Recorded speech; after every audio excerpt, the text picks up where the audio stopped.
Istana Negara belum membuat sebarang keputusan berhubung pelantikan Perdana Menteri ke-10 dan pembentukan kerajaan baharu buat masa ini. Perkara itu disahkan Pengerusi PH, Datuk Seri Anwar Ibrahim selepas selesai menghadap Yang di-Pertuan Agong, Al-Sultan Abdullah Arai Ayatuddin Al-Mustafa Billah Shah di Istana Negara, hari ini.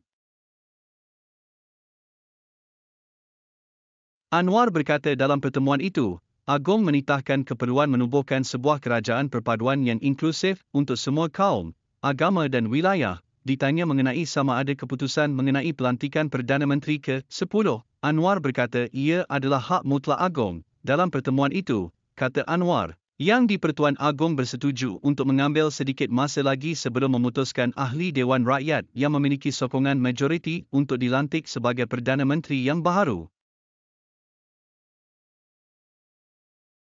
Selain itu, katanya, Al-Sultan Abdullah turut menzahirkan pandangan baginda mengenai keperluan mewujudkan sebuah kerajaan perpaduan yang benar-benar mewakili semua kaum, agama dan wilayah. Baginda menzahirkan pandangan perlu ada kesepakatan, kerjasama semua pihak supaya kerajaan itu kukuh dan boleh tumpu perhatian menjaga kepentingan rakyat dan memulih ekonomi.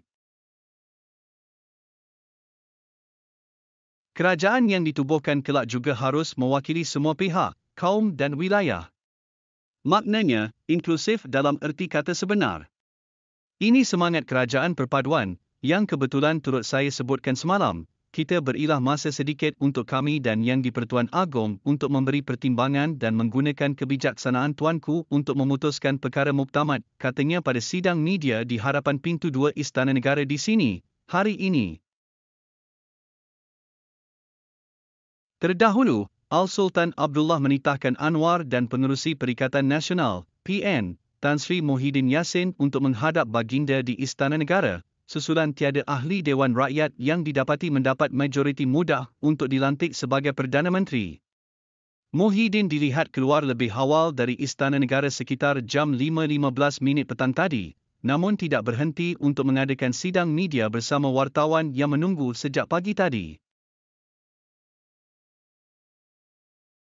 Sementara itu, ditanya berhubung laporan yang mengatakan beliau dilantik sebagai Perdana Menteri interim, Anwar menafikan perkara itu dan memaklumkan masih belum ada sebarang keputusan setakat ini. Sekarang ini ada kekosongan jawatan dan terbuka untuk permohonan, katanya berseluruh, ketika diminta mengesahkan status jawatan tertinggi pentadbiran negara itu. Presiden PKR itu turut menegaskan persoalan mengenai penubuhan kerajaan minoriti yang digembar-gemburkan beberapa pihak, tidak berbangkit ketika ini.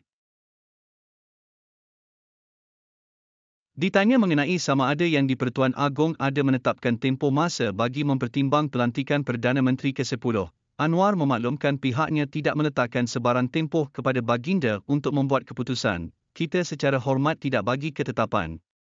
Hanya kita minta pertimbangan, kebijaksanaan dan ihsan baginda untuk memutuskan sebaiknya, katanya. Ketika ditanya sama ada Yang di-Pertuan Agong ada meminta beliau mewujudkan kerajaan perpaduan bersama parti dan gabungan lain, Anwar memaklumkan baginda sudah sekian lama menyatakan hasrat mengenai keperluan mewujudkan kerajaan perpaduan.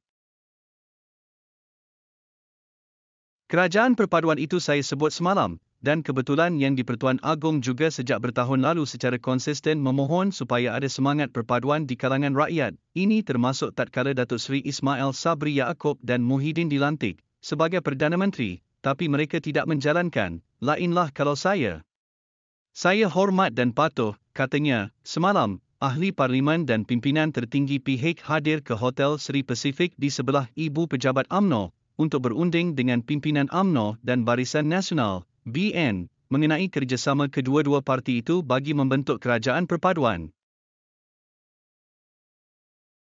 Sekian berita panas dari Berita Panas Channel. Jumpa lagi dalam berita panas yang lain.